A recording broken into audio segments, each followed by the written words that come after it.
The subject, I can't blame anybody. I chose the subject. I was given 3 subjects. I wish I could speak in Kannada, unfortunately. Can't, because nothing is as good as speaking in your own language.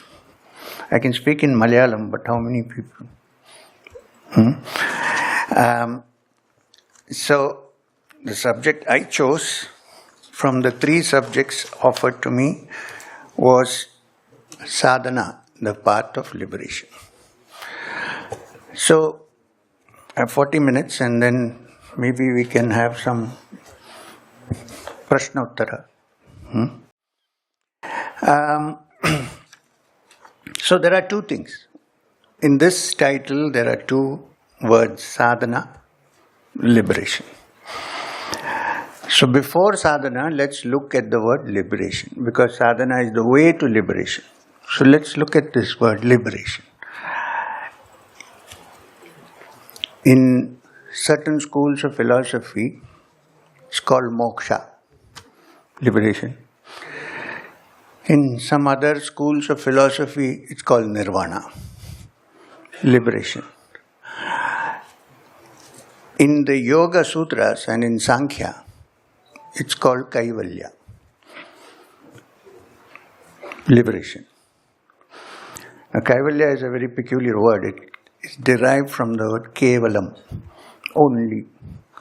So when there is only one, all problems start with 2.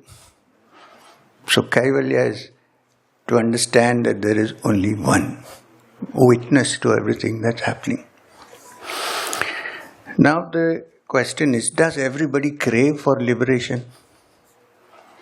There are hundreds and thousands of people in this world.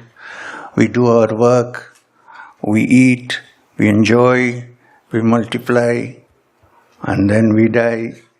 We're not interested so much in liberation. Although we have heard the word many times. Moksha, Nirvana. Very few people are seriously interested in the meaning of the word here, which is spiritual liberation. Liberation, yes. The seed of freedom or liberation is there from childhood.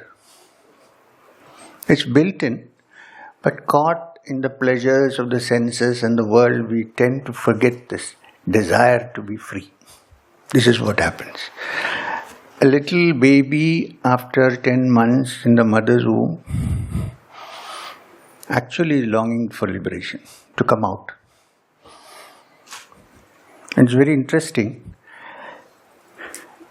that the same muscles which have been looking after the child for 10 months inside the womb, when they find that the child is ready for liberation, to be independent, the same muscles turn around and push the child out. One kind of liberation. You give a little child a room, lock the doors, and give everything that the child desires. How long can you keep the child in the room? It will like to get out at some point.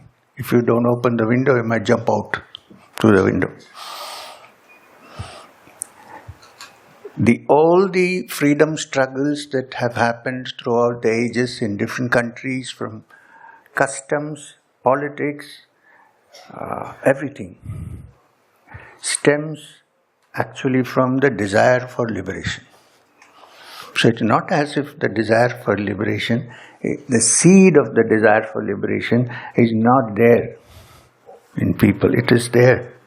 But we tend to forget, and we don't know which liberation, what liberation. We think if I am liberated from my wife, from my husband or wife, I am liberated. But that is not liberation. You will go after somebody else and get caught. So, the seed is there, but the actual mode of what is truly liberation comes to few people who pass through. There are 2 ways.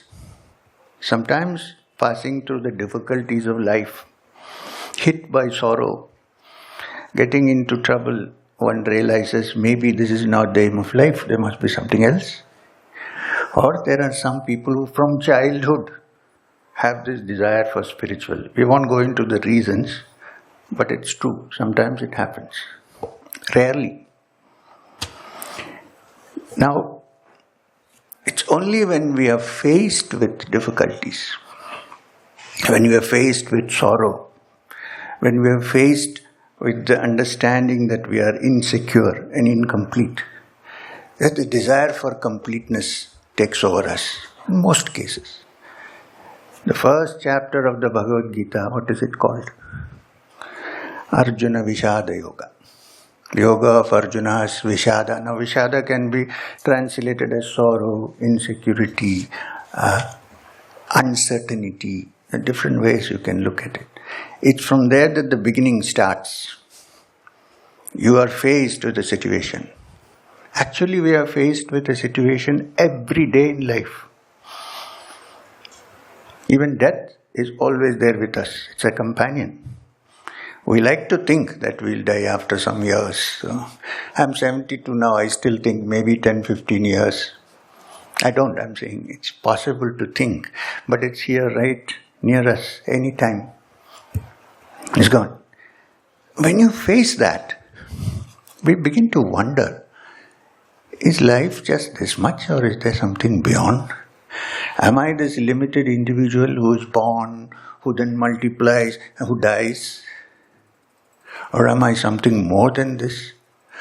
Am I part of that eternally free, supreme reality? These thoughts begin to occur. And when these thoughts become very strong, then there is a desire from liberation from the bonds that have kept us wrapped up in our small little identity. M. Who is M? Oh, many M's have come and gone. This M will also go after some time. But when you see this and you want to be free of identity, this little identity, the small self, you can say, not the capital S, which is the essence of the universe. Then one begins to feel, I want to be liberated, I want to be free, enough, I don't care, I need to be free. And that can't happen if I run away from home, change my robes. It can happen only if there is an internal movement, strong movement towards liberation. Otherwise it cannot happen. All this that I'm talking to you is from the blessings of a great teacher who put his hand on my head when I was barely 9 years old. I also would have continued like everybody else, happy with life. Somebody, he got a Padma Bhushan. We are more interested in the Padma, the lotus which is in every heart. That's the most important thing. So, in the ancient Shastras, there is a beautiful, it's linked to liberation. That's why I'm saying this. It comes from the Vedas, Upanishads. Poornamada Poornamidam Purnat Purnamaduchyate Purnasya Purnamat Aya Purnameva Avashishyate. Which means, it reminds you that eternal origin of yours is Purnata, fulfillment, complete fullness. Well, some schools of philosophy call it Shunya for this Purna, but it's okay. The Shunya is not nothing. Shunya means no thing. It's not a thing which can be understood, which can be defined. It's beyond our definition. So the only way you can describe it is Shunya, but Vedantins tend to call it Purna, completeness. When you say Poornamada, it means the root of this entire universe is from that Purna, including myself and yourself. But then the question is, if that is Purna, I find that I am not Purna, I am incomplete. So what is the point? What is the relation to that Purna and this Apurna, incomplete? I always feel I am inadequate, I am incomplete, I need to do this, acquire more. Never seem to succeed, but it goes on and on. So the good news from the Upanishad is, it also says, Poornamidam. This is also complete. But we say, no, but can't be, but I am always incomplete. I feel that I have done, I have to do more. Why? Because I want to complete myself. It's not only in the mind, it's also biological, physiological. Suppose I am there. I have a wife. I want my genes to spread and become Purna, complete. So I have children. So I invest on them. And it goes on endlessly. Then their children. That's how we are all alive today. Because of the mind's innate desire to be Purna, full, not incomplete. Suppose example. Now we are bringing sadhana and the theory of liberation together in some way.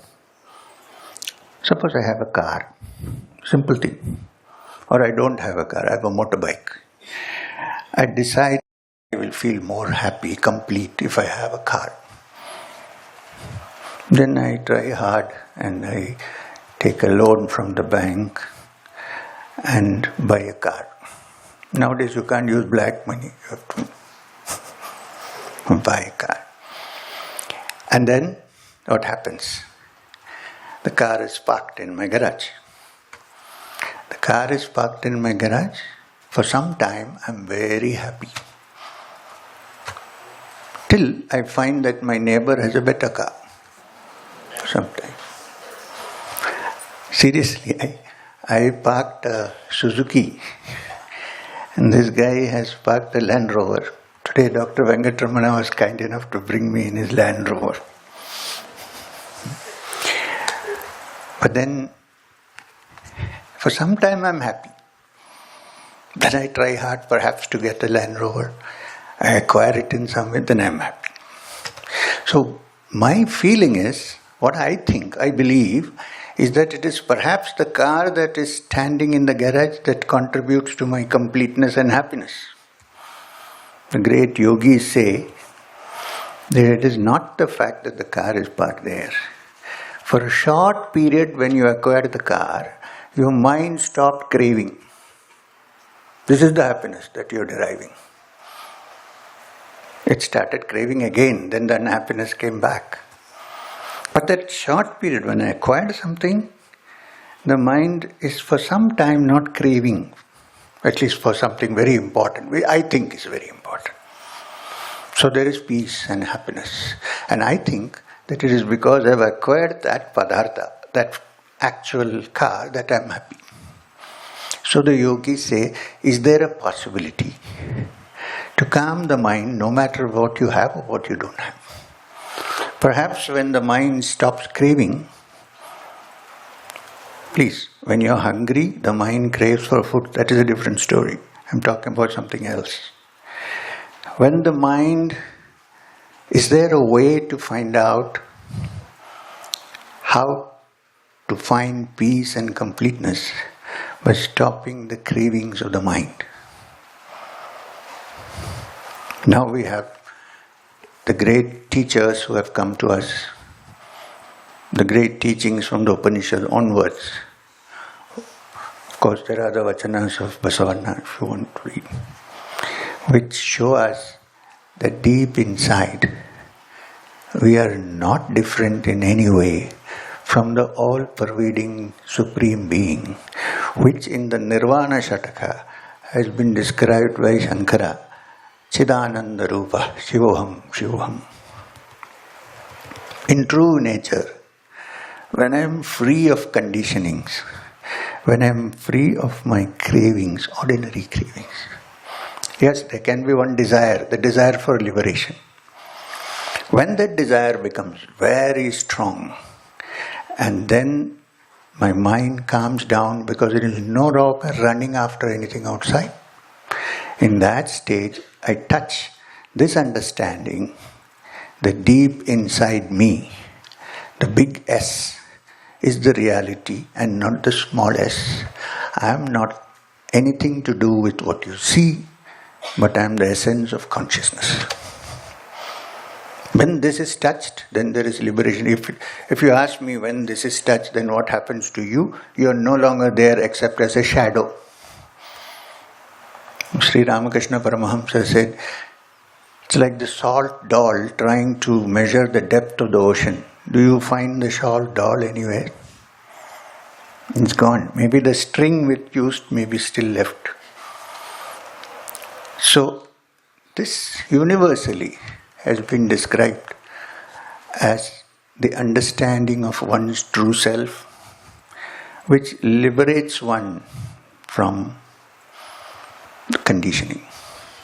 Now, why is it that if this is so simple, everybody is not finding it? That's a question. I'm preempting some question which somebody might ask. The reason is, just as you apply your entire energy and mind to building up a bank balance, if you apply it to finding liberation, you'll find it. It's simply that one doesn't see the importance of it. And believe me, you can lead a normal life. I lead a normal life. I'm wearing a kurta and I do my work. And on the other hand, I'm also a family man. Not a bar, of course. If you want to fully dedicate your life to understanding the truth and liberation, it might be necessary to give up things and lead a life of solitude. I agree.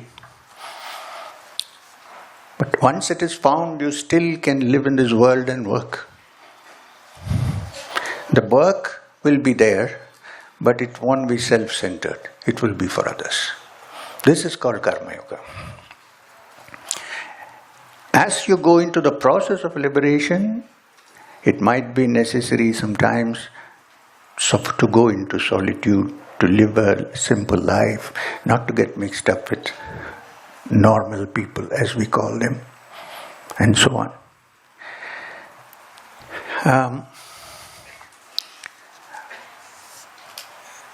When I was a young boy, the thought occurred to me quite early that perhaps there is a way out of this. Perhaps I am not who I think I am. So the moment the thought begins to take hold, then you see how bound you are, how caught we are in the conditionings of the world, and you want to break free and run. Well, I went to the Himalayas, but I'm saying you don't have to go to the Himalayas. You don't even have to go to Bangalore for Mysore. You can stay here and still find it. When fire is hot, if you see a person putting his finger inside, you don't have to experiment yourself. You know it. This guy's finger got burnt. So, liberation, therefore, is a state of mind which transcends the ordinary mind, in which you realize that the all-pervading supreme reality, which the Ishavasya Upanishad calls Isha Vasyamidam Sarvam, that which pervades everything here, the same reality is also in the depths of your consciousness, in your heart. The modes to reach that may be different. There are people with devotional mentality who reach this through devotion. There are people who reach it through selfless service, karma yoga. There are people who reach it through the practice of yoga. They are the yogis. They are the great jnana margis who reach it by saying, I am not this body, then who am I? The search begins. But the ultimate aim of all this is liberation, freedom. Freedom from your limited identity, and therefore identification, not even identification, discovery that you are part of the eternally free. This is the essence of liberation, and there are different approaches to this. 1,000 years ago, the Vedas, the Rig Veda said, Ekam sat vipra bahuda vedanti. There is one truth, but the wise may call it by different names. Therefore, there are different approaches. Someone I respect said there is no path to truth. I beg to differ. I think there are many paths to truth, infinite number of paths to truth. And the truth is your inner self. However, in the sadhana, to reach that, one has to practice selflessness. One has to practice love. One has to stop hating others. Because who are you hating? It is the same essence. Are you hating yourself? And the biggest obstacle is the ego. I did this, I did that, somebody asked me the other day, is there a shortcut? I said, there is a shortcut, but it is a difficult cut. Cut the ego into two. Not easy. Even I can't fully say this is possible, but what you will notice is it is this I that comes in the middle of you and your liberation. I did this, I did that. You do nothing, actually. Everything happens and you are a witness entity looking at it. You do nothing. I'm not saying you shouldn't do anything. After having done that, you should realize I did nothing. I'll give you two examples. There's a beautiful story which was told to me in one of the important mathas. In the Tarlabalu Math, we had gone during the walk. So, Shivacharya Swamiji is a good friend of mine. I respect him. So, we had a satsang for the walkers, for the padayatris. So, he said, I also want to attend this. I said, you don't attend this, it's for our... No, I don't mind, I'll sit here. I said, okay. So, he sat down. At the end, I said, do you want to say anything? He said, no, I don't want to say. If you want me, I will ask. Okay. So, he said, I will tell you a story, and I remember the story and I keep quoting it wherever I go. He must have got it from some other source. The story is that there was a Shilpi. You know Shilpi, sculptor. So he was a great expert. One day he was summoned to a temple by the priest to make a certain deity. Deities are made in the form of human beings, of course, exaggerated and so on. So when he went there, the priest said to him, I know good astrology, so you're going to die in 3 months. Your time has come. He said, you are telling me that I'm going to die. Can you tell me somewhere to escape? What is the point of saying you're going to die? You sound like a doctor. How can I escape? He said, there's one way of doing it. Still 3 months are left. Go back to your workshop. You're such a good sculptor. You create a duplicate of yourself which looks exactly like you. Then make 2. And you also stand in the middle. So at that muhurta, the agents of Yamadeva will come and they will want to take you. They will be perplexed. They won't know which is the original. Right? So they will go back. He said, okay, I'll do that. So he went back and he made a nice murti. The muhurta arrived. The messengers of Yamadeva came to take him. And they looked around. There were 3 people exactly the same. So they were in confusion of who to take, which is the real one. Meanwhile, the muhurta was over. See, if the muhurta is over, you can't take somebody. They went back. They went to Yamadeva and said, sir, this is the problem. Yamadeva said, you guys are foolish, I know that. You ride on buffaloes. Anyway, I will, next time when you go, please talk to me, I'll give you a mantra. I said, okay. He went back to the temple and the priest said, don't be so happy. 3 months later again death is going to come to you. So, do the same thing. He said, okay. 3 months later, the Yamadutas came and he did the same thing and he stood there. So Yama whispered to the Yamadutas, this is what you have to do. So I said, okay, sir. So they went. They saw 3 people, same, which is duplicate, we don't know. Then they started praising.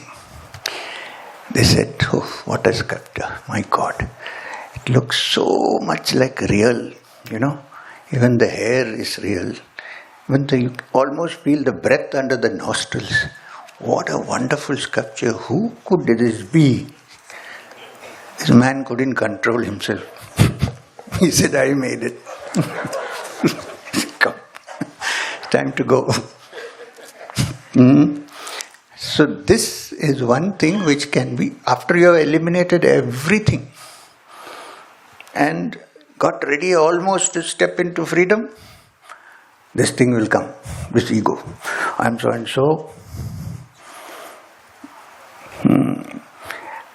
This is my heritage, I have done this, I have done that. If one can look at it and say, you've done nothing, man, you're going to go like everybody else. Then one steps into that realm which is beyond the conditionings of this nature and beyond the conditionings, beyond descriptions actually. The only thing you can describe is, say, vague things like love, affection and so on. There's nothing else. Even love you cannot define. Can you? When 2 young people are standing in the bus stop in college and looking at each other for 10 minutes without speaking, what is happening? We don't know. There's a Hindi movie, Kuch Kuch Hota Hai. Nobody knows kya hota hai. This is for ordinary love. Can you describe that? Which is beyond, which is supreme. Not difficult. So, great sages have said, words have failed us. In fact, the Upanishad said, Yad vachana abhyutitam, that which words cannot describe. And that, the good news is that it is the essence of every human being, no matter who. This is where, since I am standing here in front of Swamiji, this is an institution based on the teachings of the great Basaveshwara, Sadhana. I brought a few things to read out before I wind up. And then I forgot to bring my glasses. Doesn't matter. Very little, don't worry, but very important. I have the good fortune of having a very good copy of the Vachanas with me. It's in English. I can't read the original Kannada, unfortunately. But here I see the teachings reflected in such simple language. Here are some of the terms used. Here's one term. You might have heard it very commonly. Jangama. What is Jangama? The moving temple of the Supreme Being. Who? Especially one who has touched the source. Such a Jangama is considered a guru, a teacher, who, see, it's like this.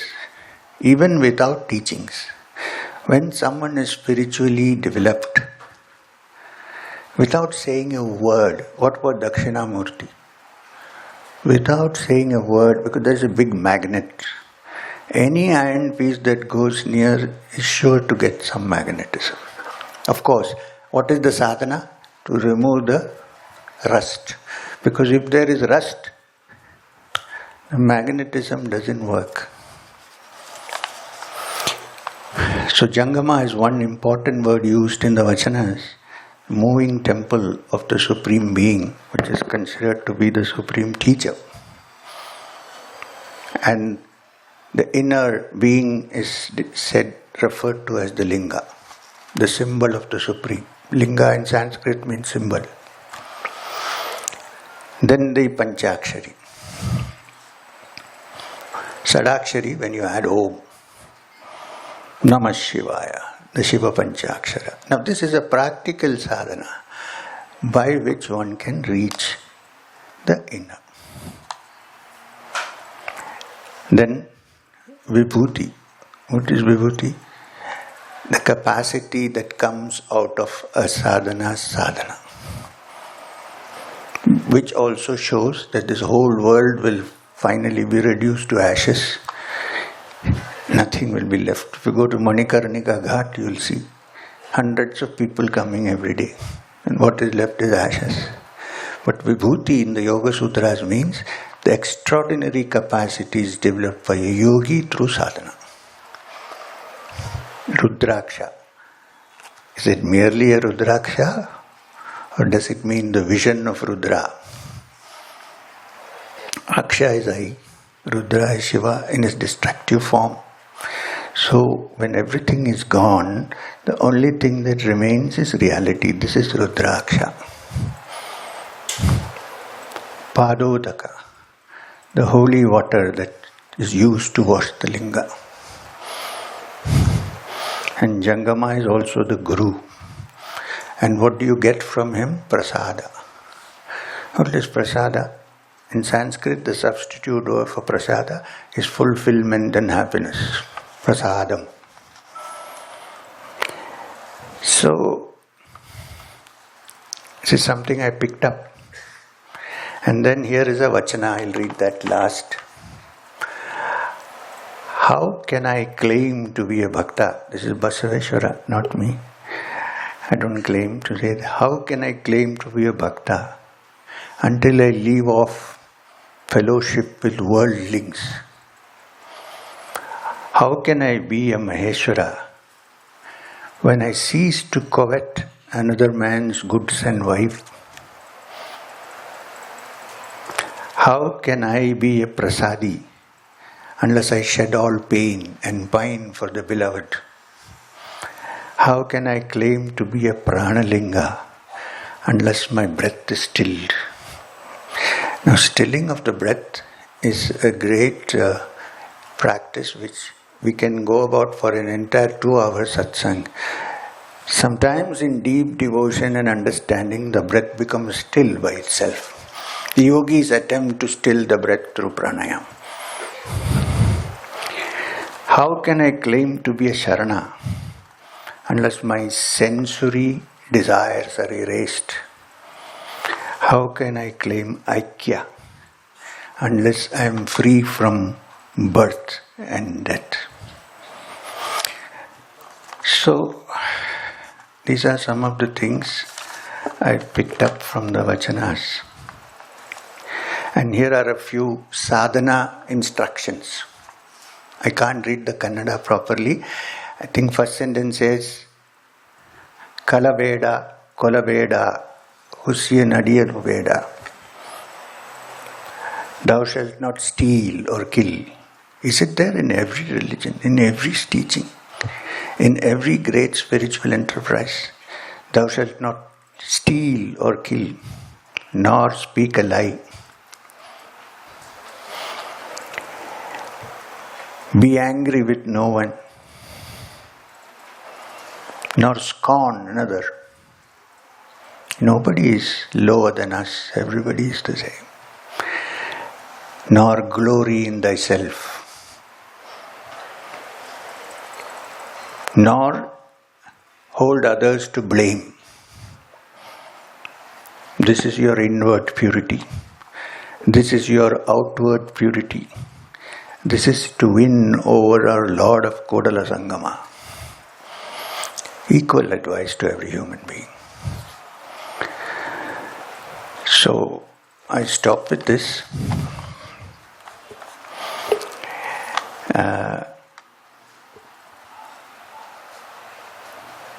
Here is 4-5 slokas from Allama Prabhu. Then I will stop and ask for questions. I think we have 40 minutes due. You know Allama Prabhu, you must have heard. A contemporary of Basavana. It's like the secret fire hidden in the water. It's like the flavor of the sap in the tender plant. I'll say like the sugarcane juice in sugarcane. Like perfume within the bud, even before it blossoms. Like a maiden's love for her beloved. O Lord of Kodala Sangama. Om Shanti, Shanti, Shanti. Namaskara.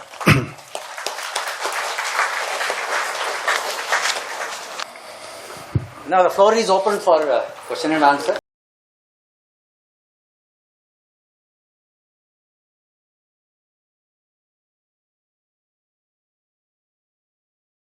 For a man who has a worldly spirituality, who wants to live in a worldly spirituality, so what Basavana and Vajjanakara and Vivekananda, they all preached. So the preaching for them is different.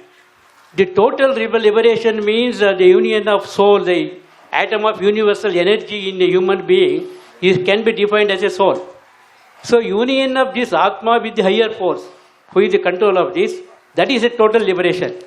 Only people who are yogis, who are totally disconnected from the this, I think that may be a total liberation, may be their motive. For a common man, total liberation, do you advocate? The sum that may be for yogis, it is okay, but for a common man, do you recommend this liberation? I would say, may I say that there is no common man. There is no ordinary man. Every human being has a potential for extraordinary understanding, which is, when you began, you kind of touched this. Every human being has, you say programmed, yes. I am saying programmed also for infinite expansion, also. So therefore there is no ordinary person really, everybody is extraordinary. We are ordinary as long as we identify only with our limited little ego that we have. The moment I see that maybe there is something beyond, then I am breaking through this conditioning, which is the program. And I am reaching out to the essence of being. So I think everyone has the right to look for it. Whether we find it or not depends on various factors. This is what I would say. You are also not an ordinary, you are also an extraordinary being. You are not ordinary. Because your question itself indicates that there are certain fields which others don't know, which you have studied. Yes or no? Yes. So there is something beyond your ordinariness. Right? So every human being has that potential. If we think about it, then we can move forward. Thank you, sir.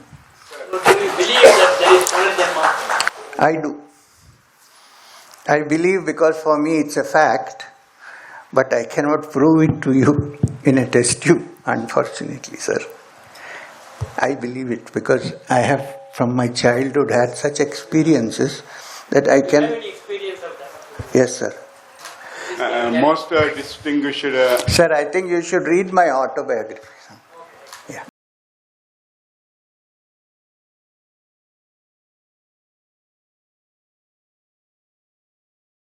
Most distinguished Sir. my pranams for your enlightenment and mindfulness presentation. My simple question is it too late that WHO realized spirituality is the best vaccination? Realized when the definition of health is defined. Some years back. But is it too late and too little? The international organization took a stand. Sir, I would say that it is not, I won't say it's too little. At least now they have said it, which is a big thing. I've been in touch with the WHO. The WHO is World Health Organization. If you take off the full stops, then it is WHO. So, when one begins to discover who one really is, not just this body, what is one really? In fact, there is an ancient Upanishad, one of the principal Upanishads called the Keno Upanishad. In Sanskrit, the word Keno means who. So you can call it Who Upanishad, which means it asks the question of who you actually are, because the identity crisis seems to be 1,000 years old. We still don't know who we are. So I think while we should be happy that WHO has embraced this understanding that spiritual well-being is also one of the important parts of health, I think that's not enough. We need to go further up into this, deeper into this.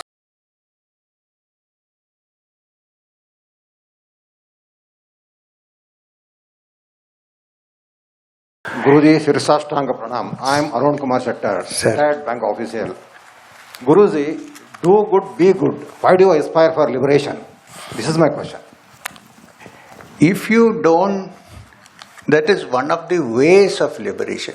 If you say that I will do whatever I want and I want to be liberated, it's not going to work. So all great sages who ask you to practice a certain way of life have said always do good, be good. But sometimes you do good but you are not yourself good, which is not the idea. You should be good, you should also do good. Reason is, in every human being that you see before you, there is a deity, there is a divinity. Everybody is divine in that way. Nobody is an exception.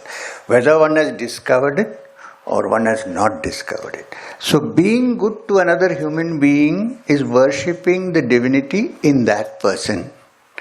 Being good myself is to show that I am also recognizing the divinity in me. So both have to go together to move towards a liberated person will certainly be good and do good. If you see a person saying I am liberated and is doing bad for others, you can be sure he is not liberated. Not possible. Thank you. So shall I read this? There are 2 notes here. 1.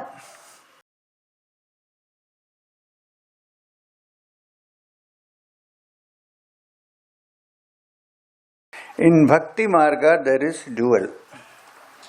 Then how? it leads to one.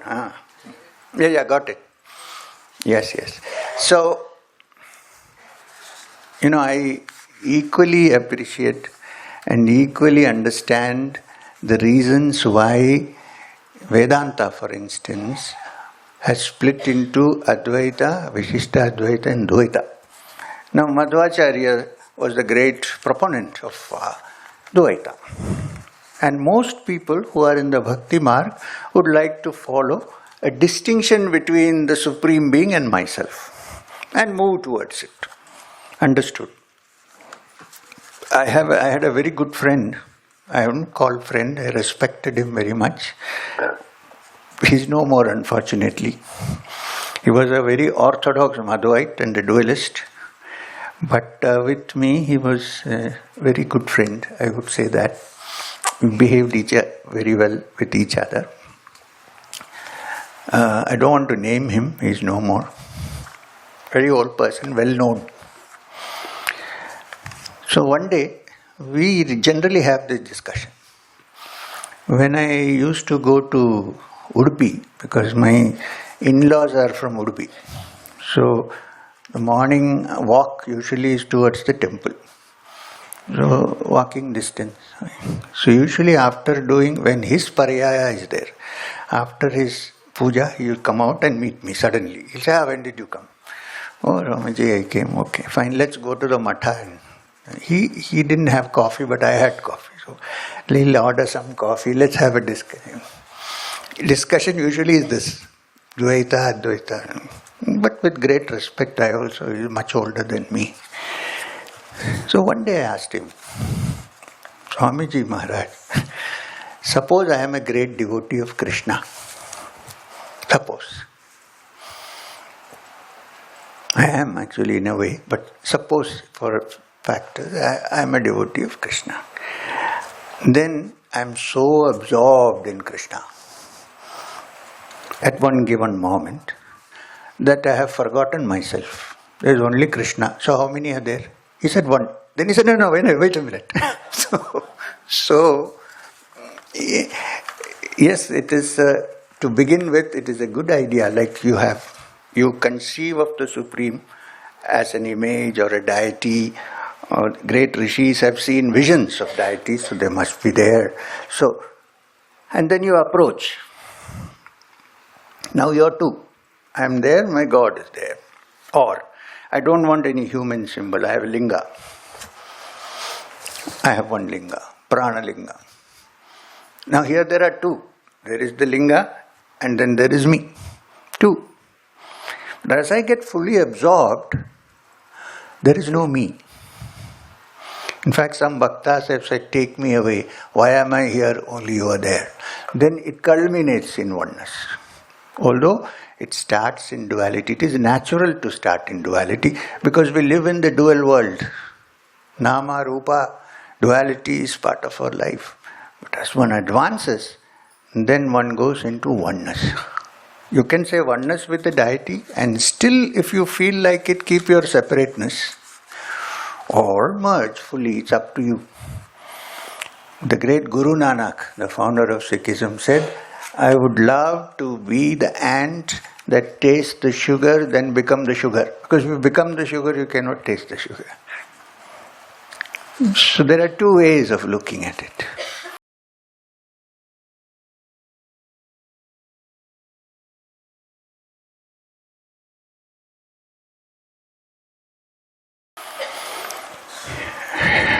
Buddhism,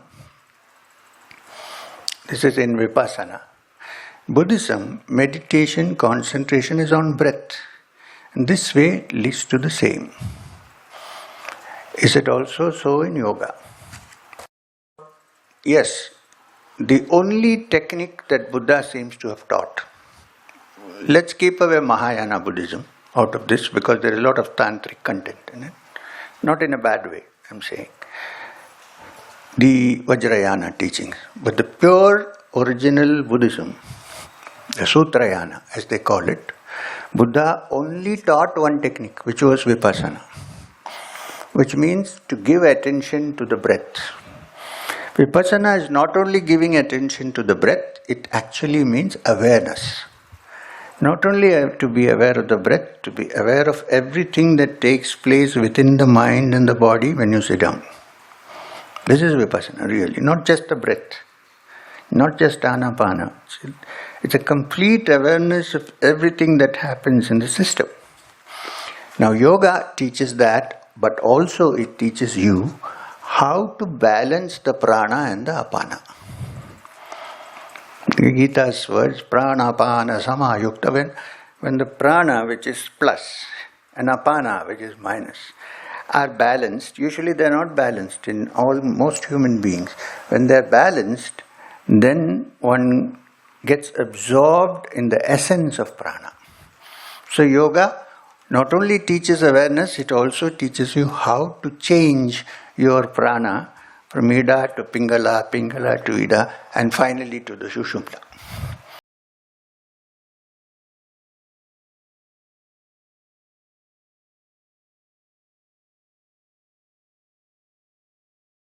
What is your advice to attain moksha when religion fails? When you say religion fails, you're probably talking about formal religion. If you examine carefully any formal religion, we leave out the Hindu system of thought from this because it is not a founded religion in the sense that there is no one teacher and there are so many multiple sources coming in. But most religions have a founder and a book. Look at the Hindu system of thought. There are innumerable books, so which one will you find? Many. So you can approach it in many ways. But suppose there is a religion with one book and one teacher. What you should understand is that teacher or that founder had some spiritual experience. Definitely. Having had some spiritual experience, he formulated a religion so that other people can understand what is being said and move towards it. This is the meaning of formal religion.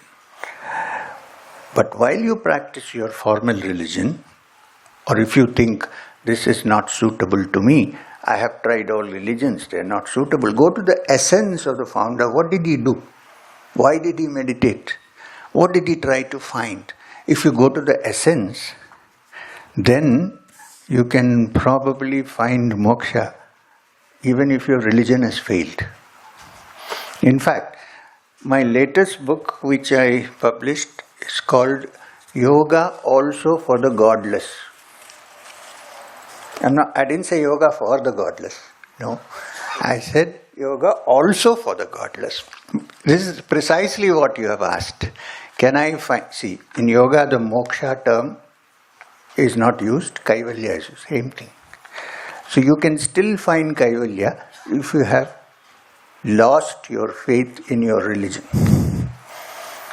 But that doesn't mean that the religion is wrong. It is simply that one hasn't examined it properly. That's what it means.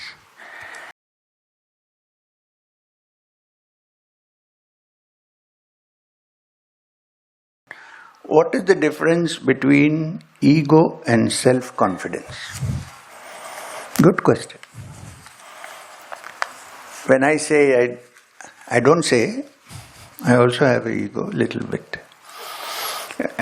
We should be very worried about people who say we don't have any ego. We might have 100% ego. Okay. So, little bit of ego will be always there for all people, including the great teachers, because without that you can't function. You have to have an I somewhere.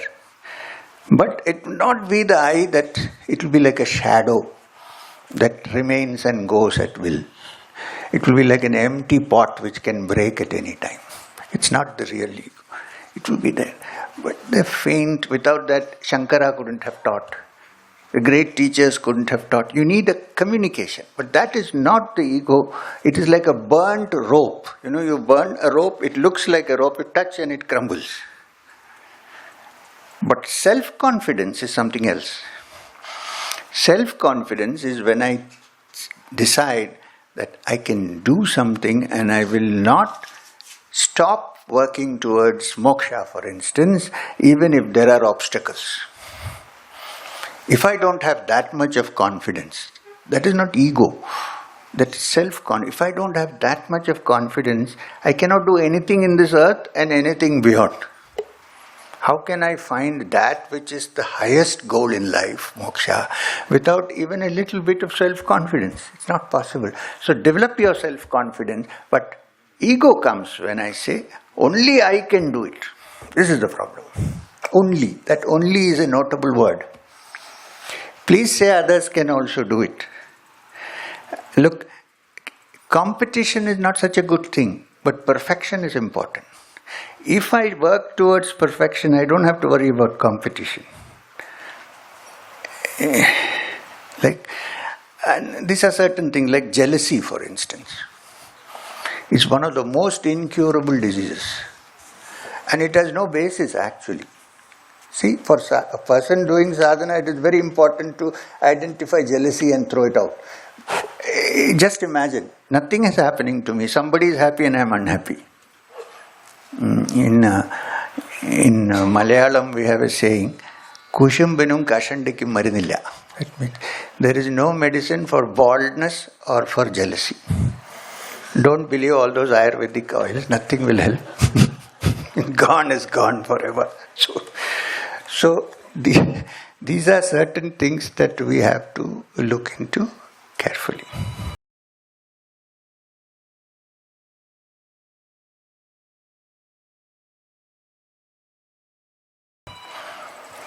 Now, here is a question. Shall we stop with this question?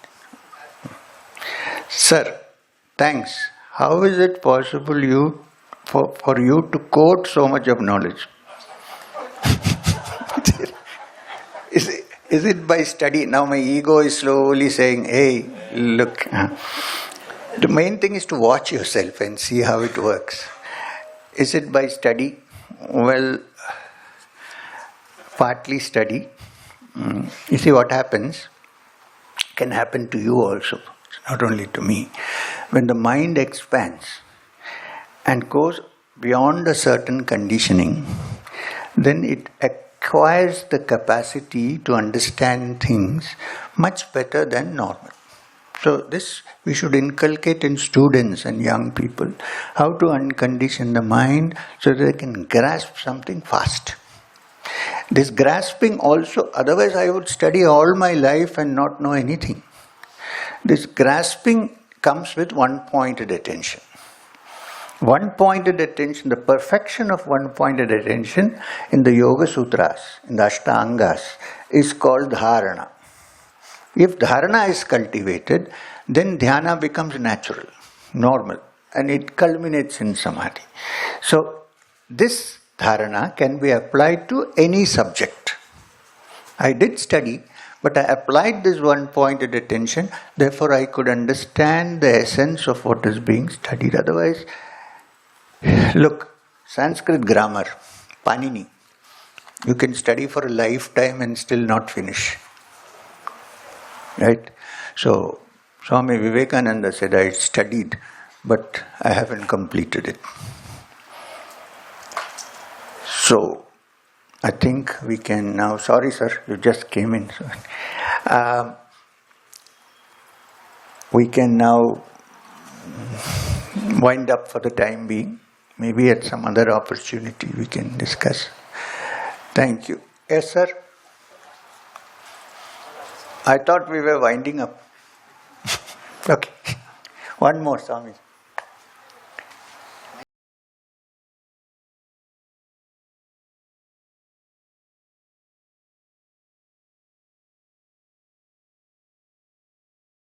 I consider it to be a very big blessing to be in your presence. Sir.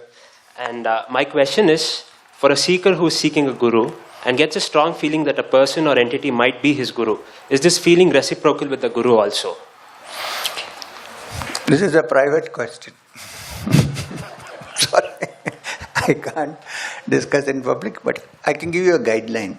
Like, if you are seriously seeking a teacher, spiritual teacher, and don't fall for it suddenly. Don't fall for a teacher because he is good looking or he has some knowledge, things like that. But if you seriously be with the teacher for some time and discover that, yes, maybe this is my teacher, then personally go to the teacher and have a chat and say, sir, this is what I feel, what do you think? That answer will come then. I can't say this right now. You got what I'm trying to say. Thank you. Om Shanti Shanti.